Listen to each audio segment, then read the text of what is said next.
10 വർഷത്തെ ഇടവേളയ്ക്ക് ശേഷം പുതിയ സർക്കാർ അല്ലേ അധികാരത്തിൽ വന്നിട്ട് വി ഡി സതീശൻ സർക്കാർ അധികാരത്തിൽ വന്നിട്ട് ഇന്നത്തേക്ക് 100 ദിവസമാണ്.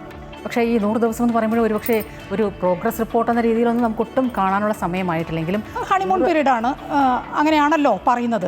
സമയമുണ്ട്, ഇനി നമുക്ക് കാണാൻ സമയമുണ്ട്. പക്ഷേ ഈ 100 ദിവസത്തിനകത്ത് തന്നെ ഒരുപാട് പ്രഖ്യാപനങ്ങൾ, പ്രതീക്ഷകളൊക്കെ ഈ പറഞ്ഞതുപോലെ UDF സർക്കാർ, വി ഡി സതീശൻ സർക്കാർ ജനങ്ങൾക്ക് നൽകി കഴിഞ്ഞിട്ടുണ്ട്. ഇന്ദിരാ ഗ്യാരണ്ടിക്കൊപ്പം സമഗ്ര വികസനം ലക്ഷ്യമിട്ട വി ഡി സതീശൻ സർക്കാരിൻ്റെ 100 ദിവസം കൊണ്ട് വിവിധ വിഷയങ്ങളിൽ നേട്ടവും വിവാദവും ഒരുപോലെ ഉയർന്നതാണ് നമുക്ക് കാണാൻ സാധിച്ചത്. ഞാൻ വടശ്ശേരി ദാമോദര മേനോൻ സതീശൻ എന്ന ഞാൻ ഭക്ഷ്യസുരക്ഷയ്ക്കും ലഹരി വിരുദ്ധ പ്രവർത്തനങ്ങൾക്കും ക്ഷേമത്തിനും മുൻതൂക്കം നൽകിയുള്ള വി ഡി സതീശൻ സർക്കാരിൻ്റെ ഭരണത്തിന് ഇന്ന് 100ാം ദിനമാണ്.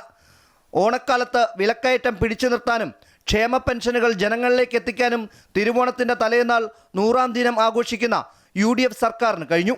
5 ഗ്യാരണ്ടികളുമായി അധികാരത്തിലേക്ക് എത്തിയ UDF സർക്കാരിന് സ്ത്രീകൾക്കുള്ള KSRTCയിലെ സൗജന്യ യാത്രയും വയോജന വകുപ്പും യാഥാർത്ഥ്യമാക്കാനായി. ലഹരിക്കെതിരായ ഓപ്പറേഷൻ തൂഫാൻ പദ്ധതിയാണ് പ്രധാന പരിപാടികളിലൊന്ന്.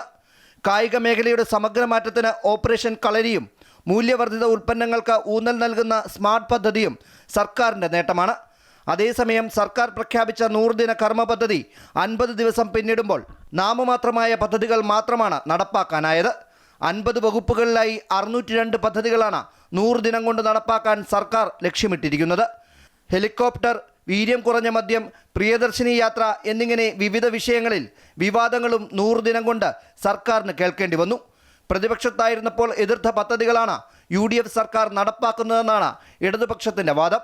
അതേസമയം 100 ദിനത്തെ വിലയിരുത്തലുകൾക്ക് ശേഷം കൂടുതൽ കരുതലോടെ മുന്നോട്ടു പോകാനാണ് UDF ശ്രമിക്കുന്നത്. അമൃത ന്യൂസ്, തിരുവനന്തപുരം.